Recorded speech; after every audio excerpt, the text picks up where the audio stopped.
Get your ears wrapped around the Golden State Media Concepts Basketball Podcast. All the scoop you need to know from college basketball to the NBA and even March Madness. News of your rising stars. Topics on and off the hardwood. This is the Golden State Media Concepts Basketball Podcast.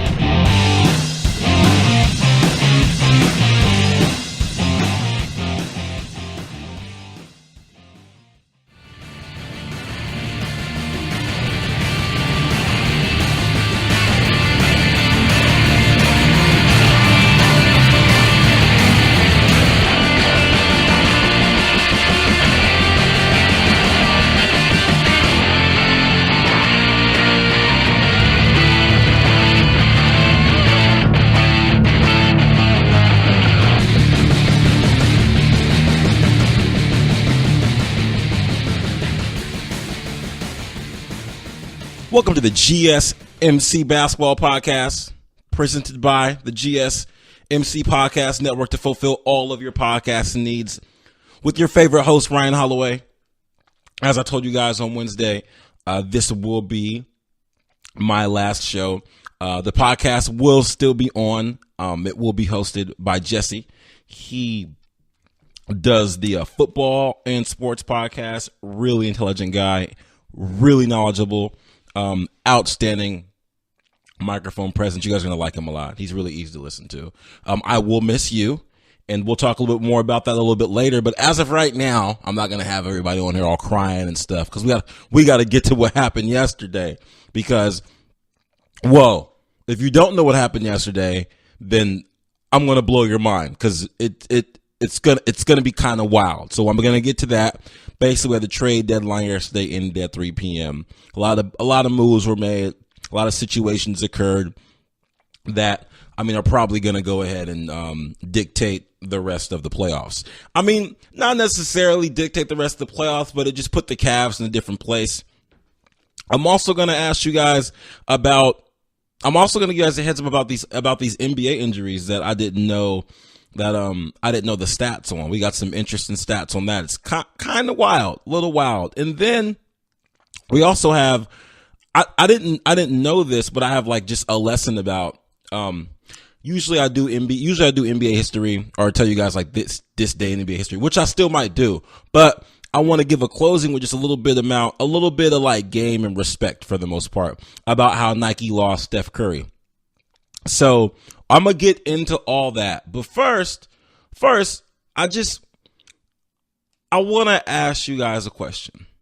And I just kind of want to get an understanding on this, how you guys feel about it. I want to know. Now, so there's that flu going around, right? I told you guys about that flu I had. That was crazy. Made the zombie bird flu apocalypse thing. Now, I was considering starting to wear one of those masks. You know, the white ones that you put over your face that you see people wear in like foreign countries because everything is just running loose all willy-nilly. And I was considering wearing one of those because I really don't want to get sick again, even though I don't think I'm going to get sick again because me personally, I just, that cold was so bad that I really don't see why the universe would ever wish that upon me again. But I'm tempted to put on one of these white masks. I'm just tempted to because whenever I see somebody wearing one of those, I kind of feel like they know something that I don't know. Like I feel like, oh, okay, you know the secrets. You know, that's kind of how I feel. It's like, it's like, you know, when someone's in an area where there's not supposed to be sunglasses and they're wearing sunglasses, even though they're just wearing them to look cool, part of me is like, oh, you know what? They know something that I don't know, but and I don't mean in the sense, not like super cool, like entertainer glasses. I mean, like if someone's wearing like blue blockers somewhere where no one else is wearing glasses. And I'm like, oh, you know what? They must know something that I don't know about this sun. They must know something. So I'm going back and forth about this mask because everywhere I go, people are still all snotty and stuff. They're still snotty. And I don't want to get that thing I had again, whatever it was. I felt like I ate uncooked meat. That's how I felt. Like real uncooked meat. I'm not talking about I'm not talking about like meat that's supposed to be undercooked, like not like a prime rib or like a meat or like a really rare steak or even like a rare chicken. Cause I don't even like chicken rare like that, but some people do. I feel like I ate a frog that was like killed 30 seconds prior and somebody made me eat it. That's how I felt. That's how bad I was. So with that flu, just, you know, if whatever you can do, you guys to stay away from that. So this is where we're at right now. As I was telling you guys a few days ago, we're like, well, what are the Cavs going to do? And I was kind of going back and forth about whether or not they should keep the squad. I was kind of going back and forth about whether or not they were going to just bring everybody in and just make a last run for the playoffs or just chill and let the team just be what it was and start just getting rid of people. And because that whole LeBron get rid of his trade clause thing, that's silly. It's ridiculous. I think it's silly. I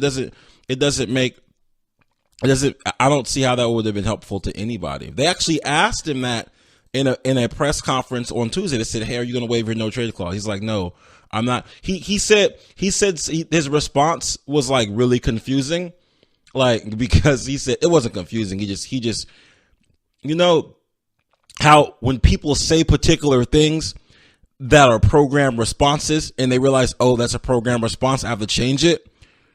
That's what happened. They asked him, are you going to waive your no trade clause? He said, no, I'm here for the long haul. I'm here for this season. Like, oops, I'm not here for the long haul. Oops, I messed up. That's my program response. I'm actually just here for this season. He was not going to blatantly lie to us. Like, I'm here for the long haul. Wait, no, I'm not. I'm sorry. He said he didn't want to give up on his guys like that.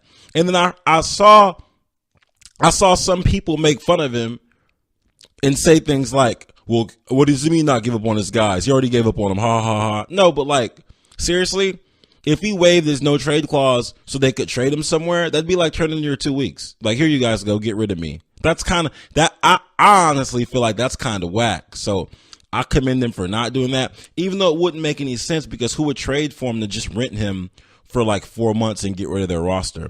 It's silly ridiculousness.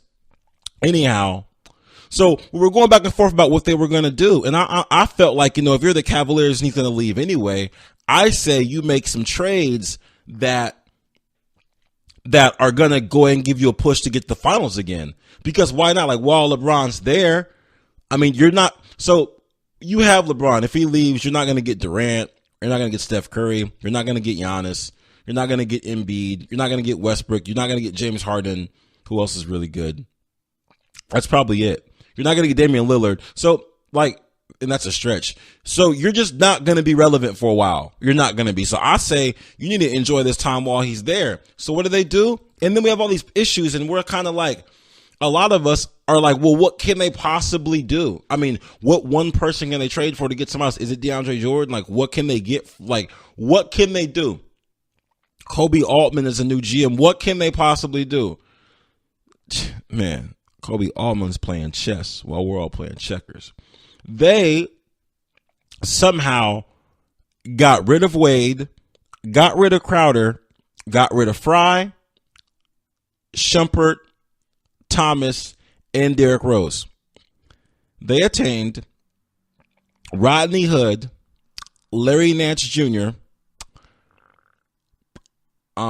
George Hill, and so sorry guys, another Laker guy.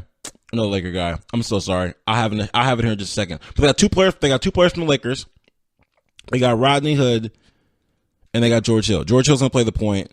Rodney Hood is he's instant offense. He's averaging like 16 points per game. And they got Larry Nance Jr. and they have one more Laker. I've only heard Larry Nance Jr. so many times that I forgot who the other Laker was. Can you tell me who he is? Can you just Google it for me real quick, please? My producer just staring at me, like laughing at me because I don't know. Please, come on. Oh, Jordan Clarkson. All right, cool. Thank you. Yeah. So Jordan Clarkson. So the reason I commend them for this trade, right, is because of this. Now, there's this whole like locker room thing going on about how they don't like each other and blah, blah, blah. But you know what? I don't even think that's what it is. I believe that everyone's just tired and in a way they're kind of jaded, and not even in a negative way. I just mean like, so okay, here's the thing. This is what they attained. So Jordan Clarkson and Larry Nance Jr. has never been in the playoffs. Never been. Okay? Rodney Hood has, I believe he's been with the Jazz one time, first round exit. George Hill, he made it with the Pacers, but to only be destroyed by LeBron. Now, they got all four of these young, hungry guys. Well, George Hill is 31. The rest of these guys are 25 and under. So they got young legs. They no longer have the oldest roster in the NBA anymore. Dwayne Wade has three rings and the Finals MVP. In that Finals, actually averaged 35 points per game. It was crazy. Crowder has been in the playoffs. He's been in the league for a while. Derrick Rose is MVP and has seen the conference finals, and he's kind of washed. He's kind of at the end of his career. You got Fry, who saw a bunch of playoff games with the Suns. He's older. You got Shumpert. He has a championship. You got Isaiah Thomas. He's seen it all too. So I'm not going to say you have bad attitudes, but all those guys, they're jaded. You know, like for those guys to go to the finals, it doesn't matter either way. Like I'm going to say this for Dwayne Wade, Crowder, Rose, Fry, and Shumpert, they don't care. And you know what? When I say they don't care, I don't mean it in a bad way. I just mean like it. I mean they're indifferent. Maybe Crowder and Thomas wanted to go, but they're indifferent. No, we got to deal with LeBron. We don't really want to be here. We played against the Cavs in the playoffs right before this season. Now we're part of the Cavs. You know, it's kind of one of those situations. Like they don't want to be there. So it's like, you know what? Let's just get rid of them and then get new guys. Literally, like let's just quit on them and get just brand new legs. And I'm very surprised that this worked out. Now, what I want to, and there's a little anecdote I want to tell you about this when it comes to Isaiah Thomas and when it comes to Josh McDaniels, this NFL coach. And it's just kind of about life and how things work themselves out. I'm going to get to that as soon as I get back, and you guys tell me how you feel about it. Be right back. Are you looking for the very best NFL and college football podcast? Then check out the GSMC Football Podcast. Get the latest football news both on and off the field. From the NFL Draft to trades to the rumor mill to the NFL Combines, they got you covered. That's GSMCpodcast.com/football-podcast. Get updates on college rivalries, game day insights, and much, much more. It's football talk the way you want it. This show eats, sleeps, and breathes football. Don't forget to like them on Facebook and follow them on Twitter. Visit GSMCpodcast.com for more info.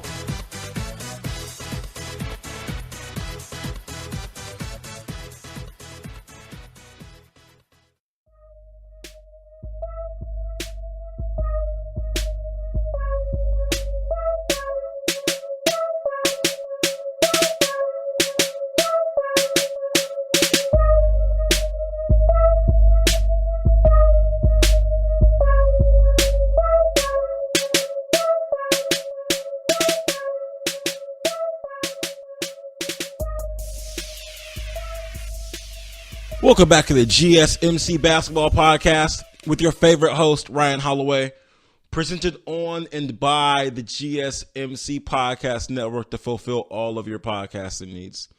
So there's a lot going on with this trade thing, and it's kind of, I want to say that when you look at these trades, when you look at like what's happening in the NBA, and in sports, period, this is why I feel like sports is a metaphor for life. But not like, hey, just try.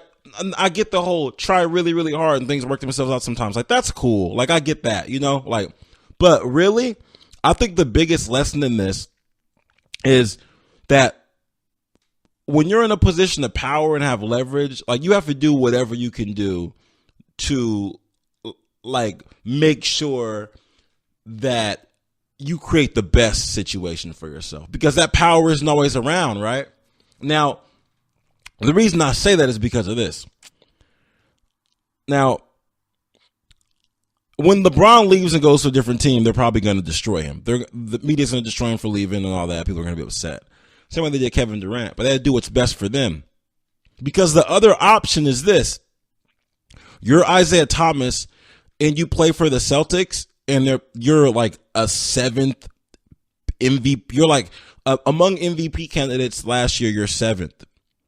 You play the Cavs, you get hurt and go down with a hip injury. Prior to this hip injury, they're talking about paying you the max, like $100 to $200 million.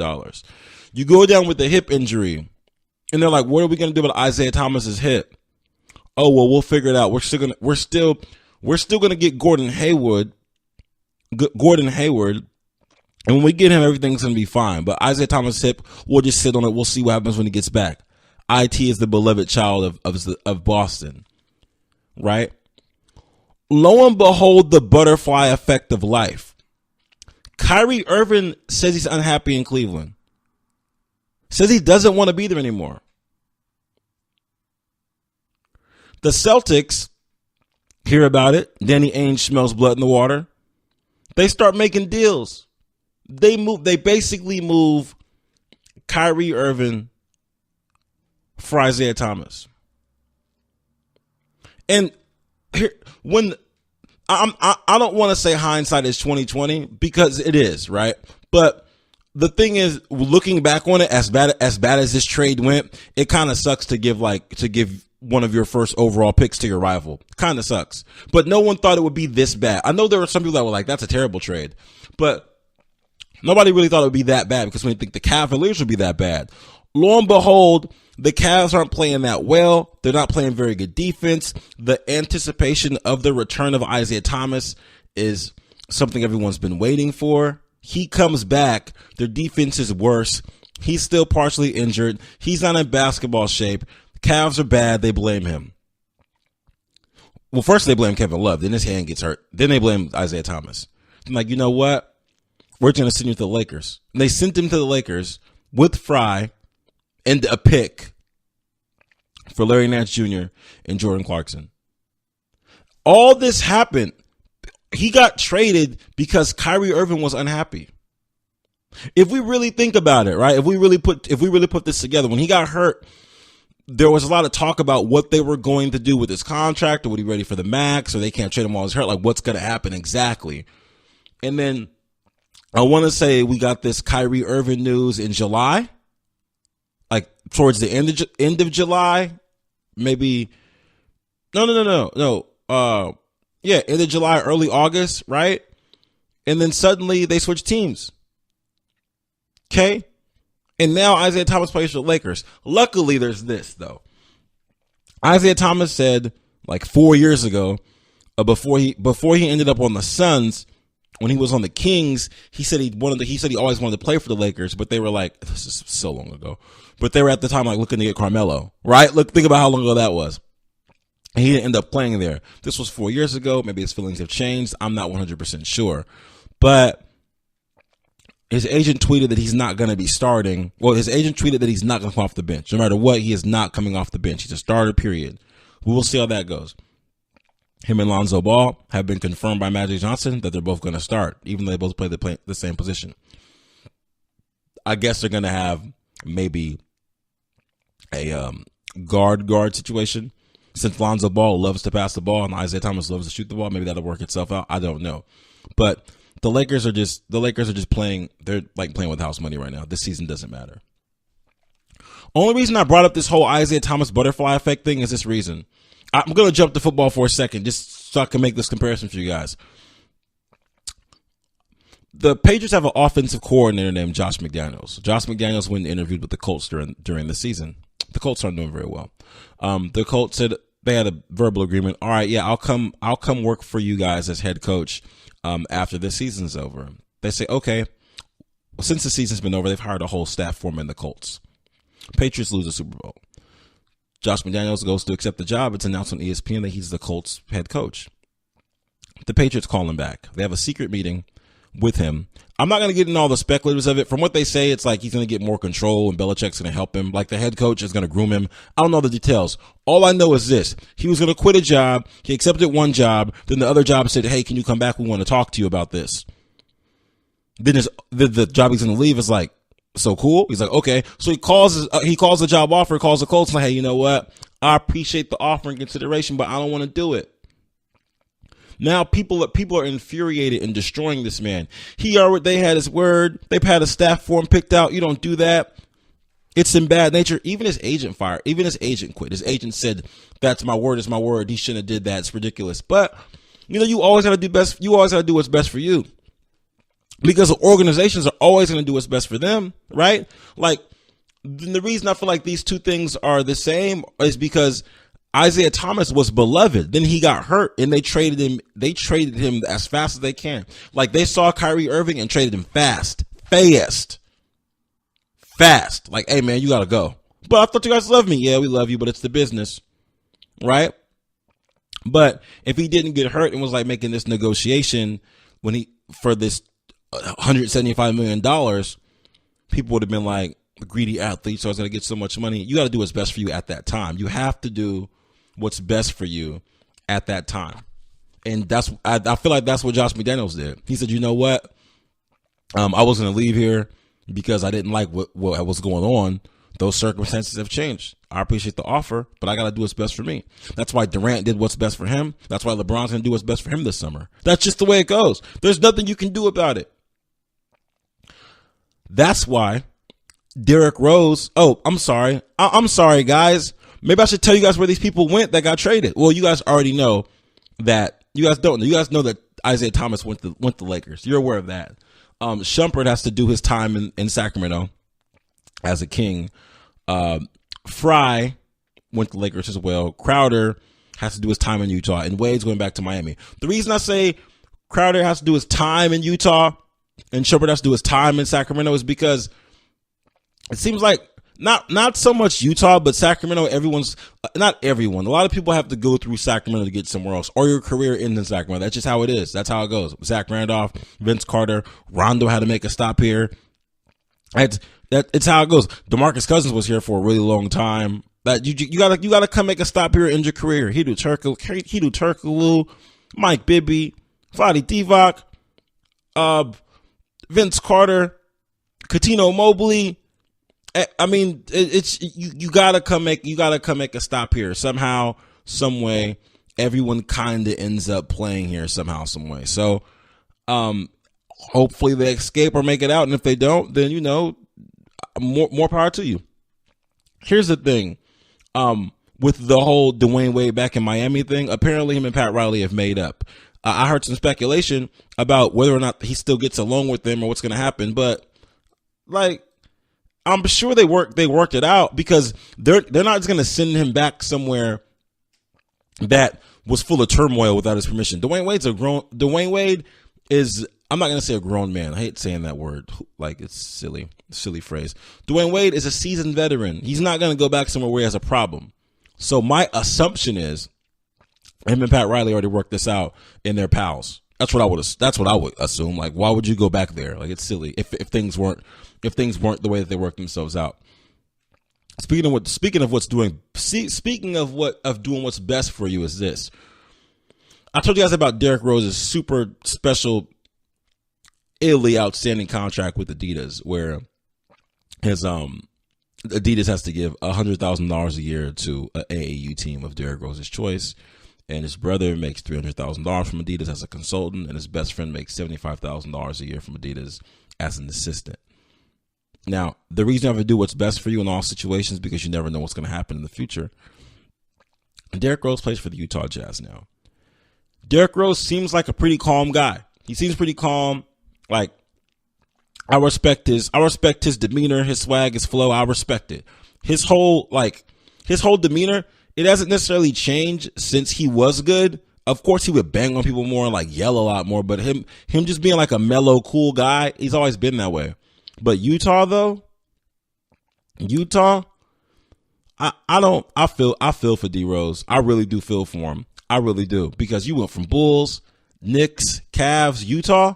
Jeez, I feel for this man. But you know what? It's okay, because as long as you put yourself in a position to succeed, then you're already fine. You're already okay. A lot of these players that hang around a long time end up on these veteran minimum contracts. Got to take care of their whole family. His family's already taken care of by Adidas, so it's okay. But I actually have something to tell you guys about Derrick Rose, though. Got something to tell you guys about him. The Jazz are expected to waive him so that he can try to sign with a playoff team, because the trade deadline's over as far as like making a trade, but he can still sign somewhere. So the Jazz are considering waiving him or a buyout, something along those lines. And the Timberwolves are interested in him. So Thibodeau is interested in bringing Derrick Rose to Minnesota now, which I think is odd, because from my understanding was this: when Thibodeau was in Chicago, they had a rift between Jimmy Butler and Derrick Rose, because when Derrick Rose was out for so long, Jimmy Butler became the man, and nobody knew exactly what was supposed to be happening. Like, nobody knew exactly, right? Like, well, who's the man? And then there was like this rift, and then Tibbs got fired. Jimmy Butler was still there, but Tibbs went to Minnesota. Then they got Jimmy Butler like over the summer. So if they get Derrick Rose back, just, I don't know, to play like backup point guard, like behind Teague or behind Jimmy Butler as shooting guard, I'm not sure what the plan would be. I believe they already have Jamal Crawford. I don't know what they need with Rose. Maybe he's a good player.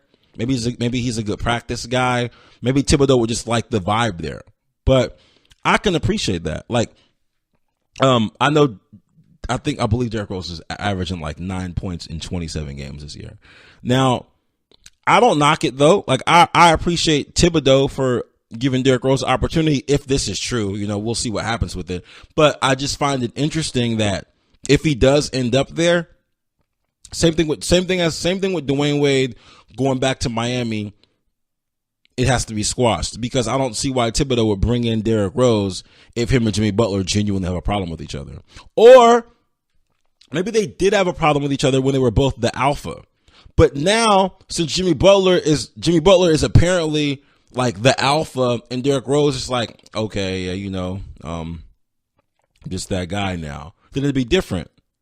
Kind of like how this is going to be a perfect example. Kind of like, because kind of like is a really great way to start a sentence. It's going to be profound. Do you guys like kind of like? Okay, fine. This is similar to when, sounds better, right? Okay. This is similar to when Shaq and Kobe were together and they had beef, right? But after years and years went by, and then Shaq went to go play with LeBron in the Cavs. And Shaq was like, it's your team. I'm fine. It's okay. I'm just here, bro. He wasn't that way anymore. Not an alpha. Wasn't an alpha problem. Even though LeBron is big on passing the ball, I feel like LeBron, when it comes to certain aspects of communication, LeBron and Kobe are different. So it could be that. But I just find it interesting that Derrick Rose would go back there if there were a problem. Maybe there never was a problem, and it was just a Bulls issue. Who knows? It could have just been a Bulls issue. But so yeah, Derrick Rose basically got deported to the Timberwolves. I want to congratulate LeBron on pulling something off, though. Apparently, from what they say LeBron had nothing to do with any of these trades. They say he wasn't consulted about any of this stuff at all. But I know one thing that he was consulted about. I'm going to tell you about that when I get back. Check out the show that's built on the MMA. From the UFC to extreme cage fighting, they got the fights covered. Check out the GSMC MMA podcast. Get the latest news on past or upcoming fights. Join us as we talk to and about some of the biggest names in the MMA, past, present, and future. When it's the fight game, there's just one show to check out. GSMCpodcast.com/MMA-podcast. Don't forget to like them on Facebook and follow them on Twitter. Visit GSMCpodcast.com for more info.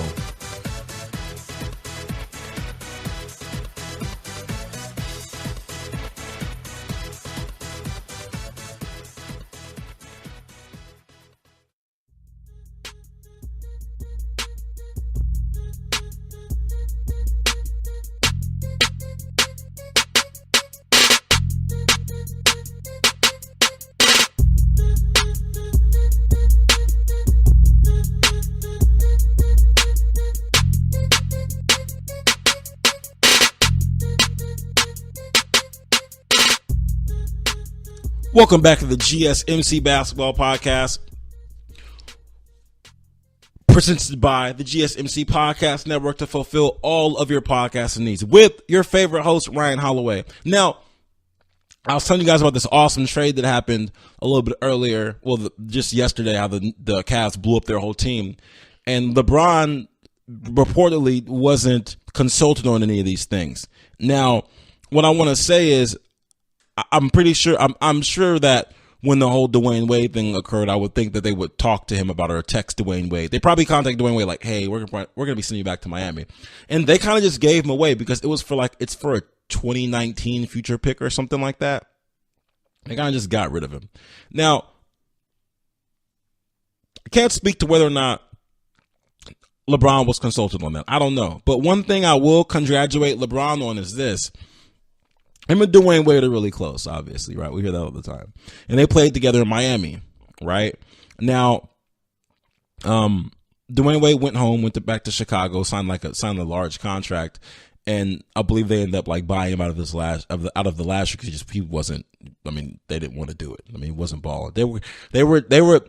Chicago was confusing. They had Rondo, they had Dwayne Wade, they had Jimmy Butler was silly, and Dwayne Wade and LeBron figure out a way to get Dwayne Wade on the Cavs and finesse the whole situation so that you can actually hang out with your boy and basically get paid to hang out with your friend.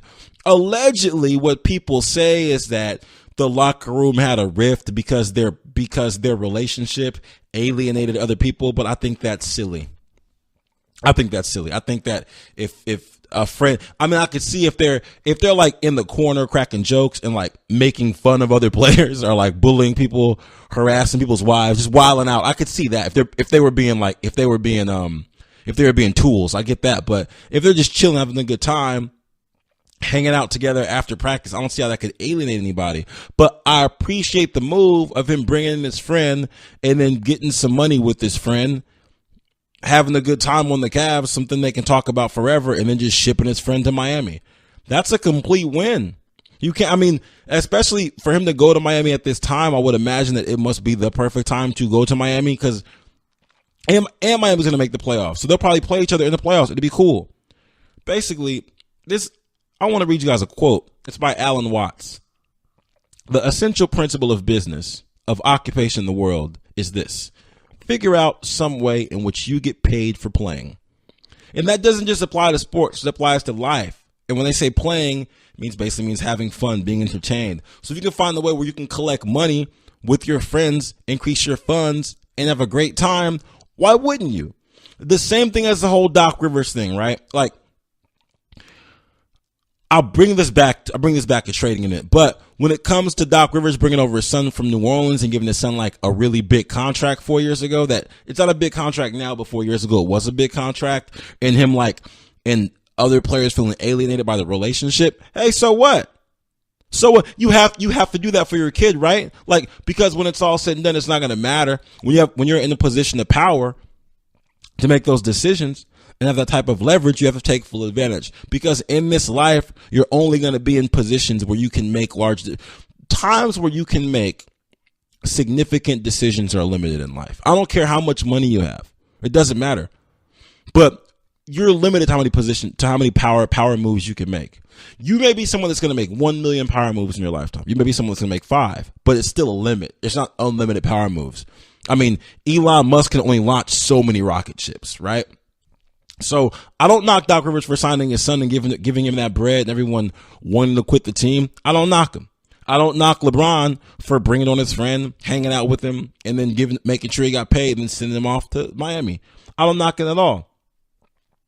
One thing that does concern me about this, though, is with this new roster, I'm wondering what LeBron wants to do in a position of power, because right now the Cavs traded 6 players for 4 players, which means they have roster spots.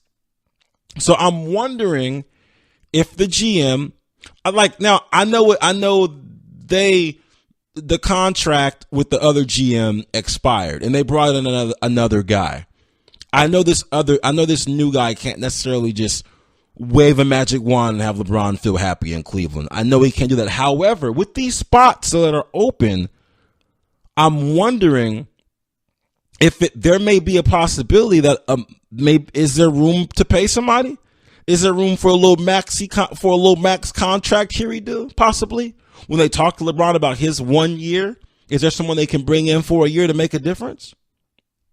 There's 15 teams in the NBA with an open roster spot. 15 teams. So you got Atlanta, Charlotte, Cleveland, Chicago, Houston, Indiana, Clippers, Minnesota, New Orleans, Oklahoma City, Orlando, Philly, Portland, Toronto, and Washington. All those teams have 2 open spots on their roster. All of them. Now, I don't know if that means I don't know if that means everyone is like waiting to make a move or whatever. Wait. I'm sorry. I apologize. I read that completely wrong. Of all those 15 teams, they all have 1 roster spot open. There's 3 teams that have 2 roster spots, and that's Cleveland, Portland, and Washington. They have 2 open roster spots. So I'm wondering if LeBron can be swayed, or I mean, where would he even go? Right? Like, I mean, the team's looking a little bit better now, and I'm still questioning where he would go. Like, because even though I don't knock LeBron for playing in the East and winning championships, I don't knock that at all, because if the East was so trash, then LeBron would have never won any championships. To me, like if the East is that garbage, then why would he have 3 rings? If the West is so good, I don't understand how that works. It doesn't make any sense to me. It's like Tom Brady plays in this division that's completely terrible, but they've won so many championships. So like, if they're not playing any competition, then how are they winning Super Bowl? It's silly to me. Like when we have the whole argument about LeBron playing in the East, I could understand if it was like, I could get it if it was like a Nets situation. Like the Nets went to the finals back to back. Like the Nets went to the finals and got swept by the Lakers. They went back to the finals and got swept by the Spurs in the finals, right? So I can see that situation where it's like, yo, the East is so bad that you got all the way here and then got ran because you haven't played anybody. I get that. I understand the East being bad, that argument. I think that might have been the last time that an Eastern Conference team made it to the playoffs with a losing record. It might have been that long ago, that might have been like 2003 or something like that. But I don't think it's fair to say that, oh, he's in the East, so he gets to go to the finals every year. I think it's silly. But I will give him this, though. There's something to it. Like, I don't discredit his championships because he plays in the East. What I do say is this: why would you go to the West, though? Because, like, why? Because if you're in a situation where you got to play the Warriors, you have to play the Warriors in the finals. I'd rather play them in the finals than just play them in the first round or second round or third round. I'd rather just do that. I mean, to me, that makes more sense, you know? So I don't know where he's going to go. I do feel kind of excited about the decisions that are going to be made during this offseason, because with that team being the way it is right now, if they just leave it that way with the 2 open roster spots and LeBron leaves, that's 3 open roster spots, and they can just bring someone else there. So I feel like that team is already set to how do I say? I don't necessarily think that they're a playoff team with, let me see. How do I say this?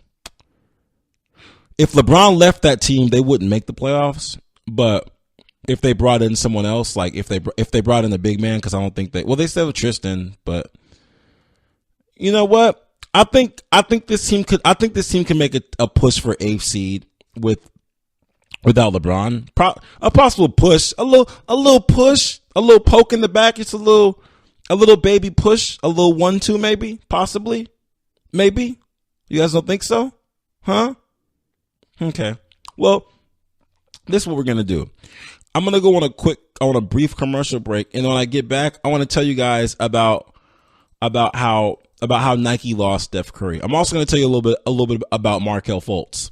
Not that, when I say a little bit about him, Well, you know what? I'll get to that right now. Apparently, Markelle Fultz may not play this year. So I don't necessarily know if that's news though, right? Because I think the Sixers are smart enough to, at this point, not want him in right now. It's silly, right? His shooting mechanics are off. He hasn't played since October 23rd. And there's just not a reason to put him in. I wouldn't see a reason to rush him out there right now. I mean, trust your process, let him sit, work with who you got, and then bring him back in during the summer league or during preseason, whatever. But I don't see any type of advantage in bringing him in right now. It doesn't make much sense. So, I mean, that was that for you guys. When I get back, I'm gonna tell you about these NBA injuries. I'll give you my take on that. I'm also gonna tell you about how Nike lost Steph Curry. Be right back. Check out the show built around the women of MMA. From the UFC to the extreme cage fighting, we got the fights covered. Listen. It's the Golden State Media Concepts Women's MMA Podcast. The latest news of upcoming fights, discussions of previous matches. Join us as we talk to and about the biggest names in women's mixed martial arts, past, present, and future. When it's the women's fight game, you know where to listen to. The Golden State Media Concepts Women's MMA Podcast.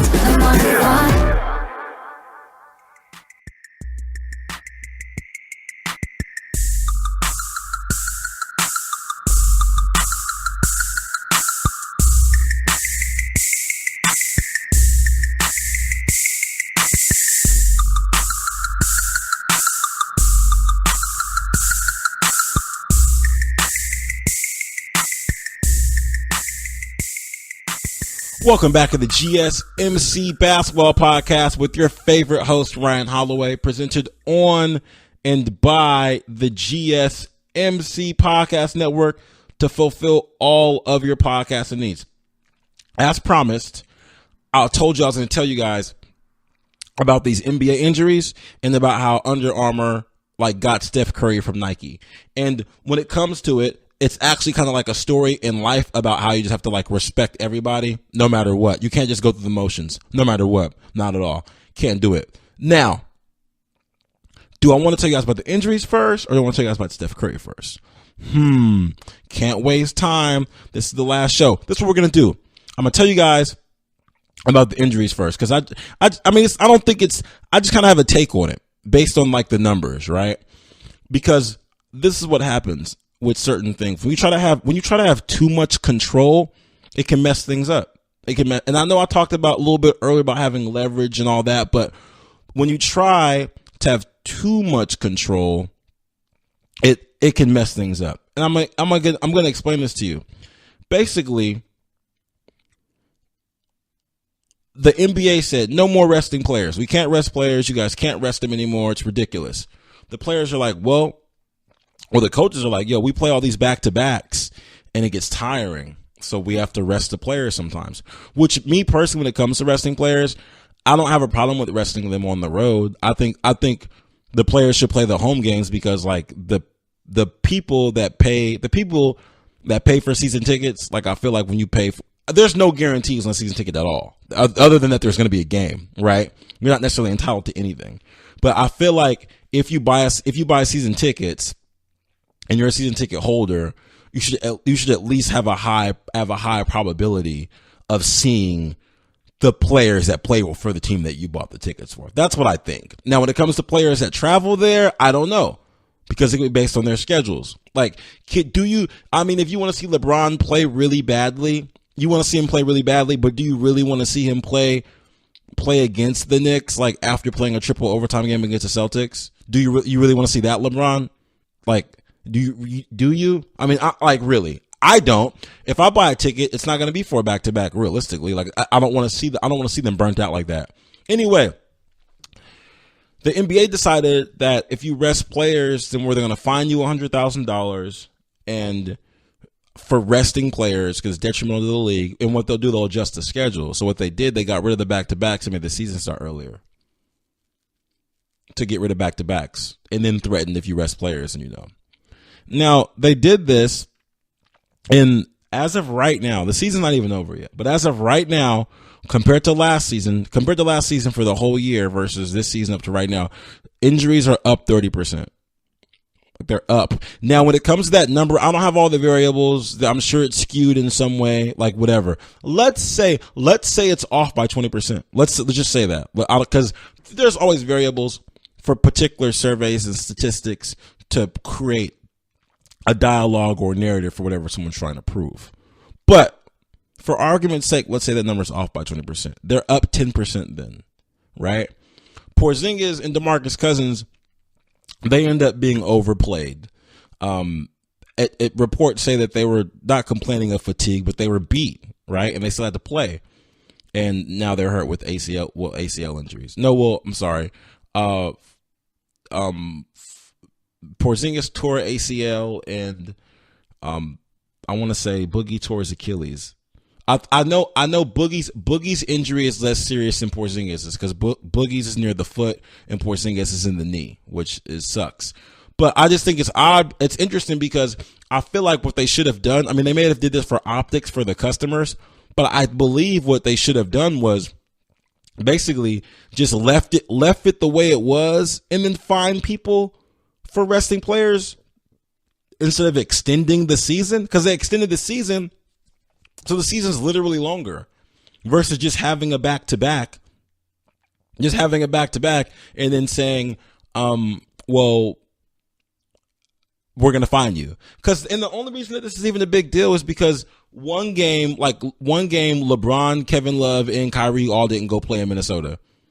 Like, so what? I mean, so you get rid of those games and you say people can't rest. Now the season's longer, and now people are restricted coaches are restricted as to which rosters they have to put out there. And there's only so many superstars. So resting players, it's not a players thing. It's a LeBron thing and a Kevin Durant thing and a Warrior thing, right? Like, if you want these players to play a certain amount of minutes or a certain amount of games, then put that in their NBA contract or give them a stipend for playing the games. But if these guys like LeBron and the Warriors, are playing 20 plus extra games per season. 20 plus. 82 plus going to the finals. 20 plus. I don't know. And that's just me estimating if every playoff series only went to 5. So they win each one by 4-1, 4-1, 4-1, and 4-1. That's 20 games. So they're playing 102 game seasons. And you want these guys can't get a rest? Come on, dude. It's silly. And that's why the injuries are up, because they're not allowed to rest and you made the season longer. Too much control. Just have the back-to-backs and just ignore the fact that the coaches are having these players rest. I mean, you know what you should do? This is probably what they should have happen. You should rest your players based on a particular win percentage. That's what you should do. Like last year when like Carmelo was resting towards the end of the season. No. You guys are under 500. You guys haven't won any games. You need to be playing all these games. There's no week off for you. We got season ticket holders coming here.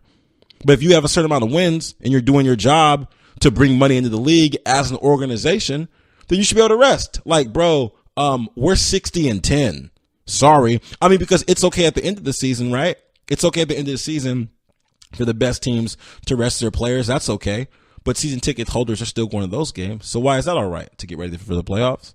So where do you draw the line on getting ready for the playoffs? Can you get ready for the playoffs now? I feel like you can. If you can avoid playing a random game against the Chicago Bulls where someone's going to get hurt, why play that game? Why? For what? So that's my 2 cents on that. I want to tell you guys a little story I didn't know about. Basically, Steph Curry was wearing Nike since he could play ball. His godfather was on the chair committee, was on the committee of like Nike, was some type of chairman or whatever. So he's always been around Nike. And when it came to like re-up his contract, they thought it would be pretty seamless or whatnot. And at the time, Nike had, they had LeBron and Kyrie and Durant. Those were their guys, right? So they have this meeting with Steph Curry. And so at the time, I don't want to say Steph Curry's like lower tier, but this is in 2013.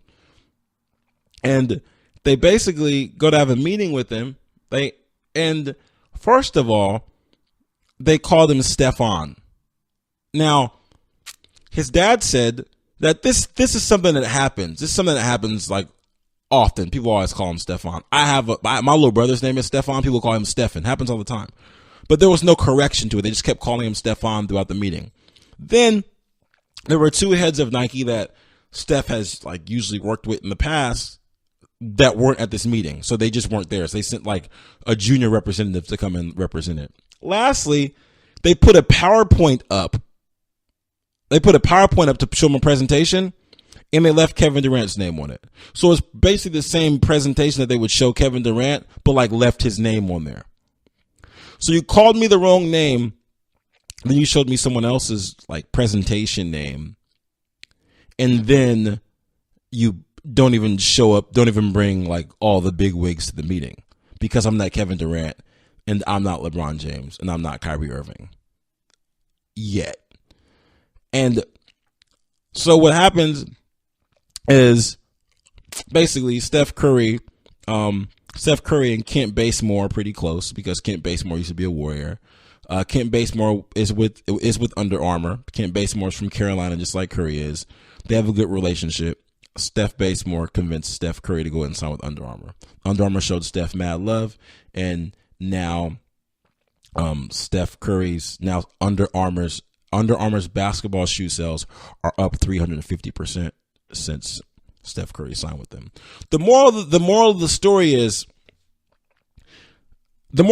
if you care about something, like, you got to do your best work all the time. Like no matter what, like there's no going through the motions.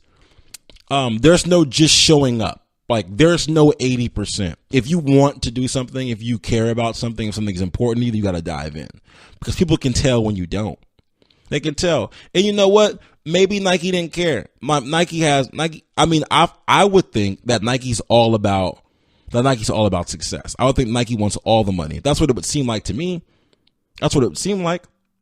But it seems like they got really comfortable in this situation because at one point Steph had a relative that worked with Nike and wore Nike for so long that, you know, if you're not going to do anything, then just if you're going to do something in a way that is going to be suboptimal, then, you know, like, don't do it. And when I say don't do it, I don't really mean don't do it. I mean, don't pretend it's going to be something bigger than it is, right?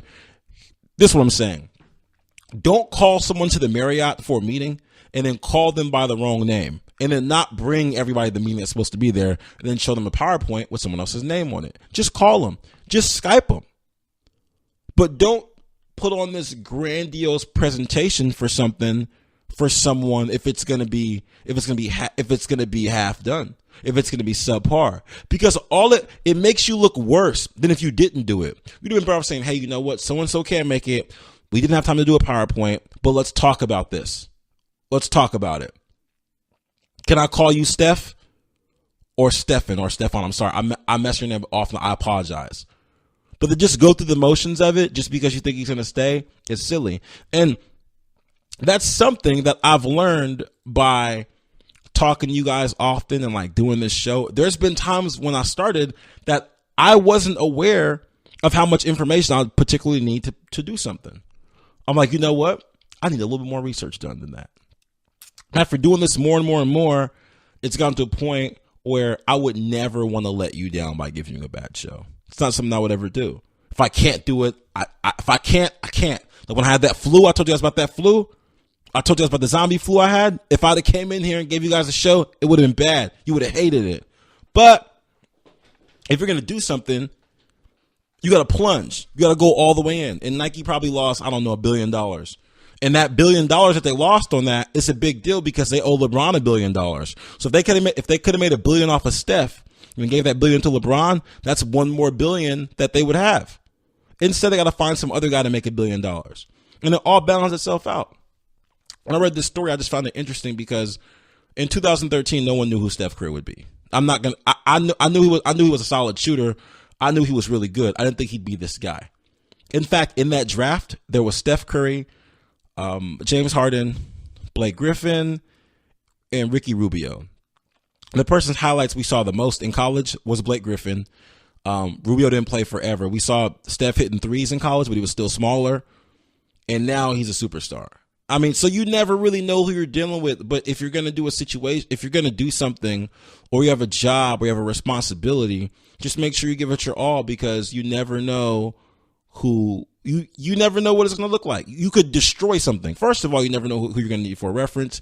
You never know who's going to take a look at your work, and you could possibly destroy something. Possibly.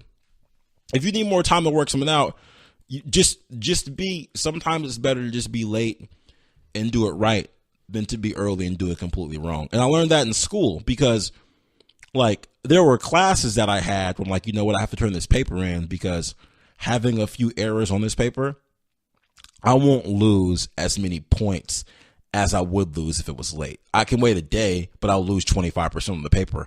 I'll just turn it in. It may be a little messed up, and I'll get a 90 on it. Maybe even an 85, but it's better than 75, right? So you pick and choose your battles. You try to do your best work and make sure the people you're doing that work for, they receive a product that they can appreciate. So basically, this year in NBA history in 1992, Magic Johnson, playing for the first time since announcing his retirement on November 7th, 1991, scored a game-high 25 points and dished off for a game-high 9 assists to lead the West to a 153-113 win over the East in the 42nd annual NBA All-Star Game at the Orlando, Florida Arena. For this memorable effort, Johnson was honored with the second All-Star Game MVP award of his career. So, February 9th, 1992, Magic Johnson said goodbye by dropping 25 and beating the East by 40 buckets in Orlando, his last All-Star game, second All-Star game MVP. So similar to Magic, I'm going to be saying goodbye to you guys. The GSMC Basketball Podcast will be taken over by Jesse. Again, he's a stellar reporter, stellar writer, easy to listen to, very knowledgeable. You guys are going to love him a lot. I want to thank the GSMC network family for giving me this opportunity. I also want to thank you guys for letting me inside of your ears for like the last however long I've been in your ears. I've been having a great time. So I thank you for listening. Thank you for your support. We always appreciate all of that. So live long, prosper, watch for potholes, and enjoy the All-Star game this year, because the way they pick it, the street ball style with East players playing with West players and West players playing with East players, it's going to be great. You guys are going to love it a lot. It's unfortunate I can't give you that coverage, but trust me, it's going to be great. And with that, thanks again. Happy 2018. Live long, prosper, watch for potholes. Ryan Holloway signing out. You've been listening to the Golden State Media Concepts Basketball Podcast, part of the Golden State Media Concepts Podcast Network. You can find this show and others like it at www.gsmcpodcast.com. Download our podcast on iTunes, Stitcher, SoundCloud, and Google Play. Just type in GSMC to find all the shows from the Golden State Media Concepts Podcast Network, from movies to music, from sports to entertainment, and even weird news. You can also follow us on Twitter and on Facebook. Thank you, and we hope you have enjoyed today's program.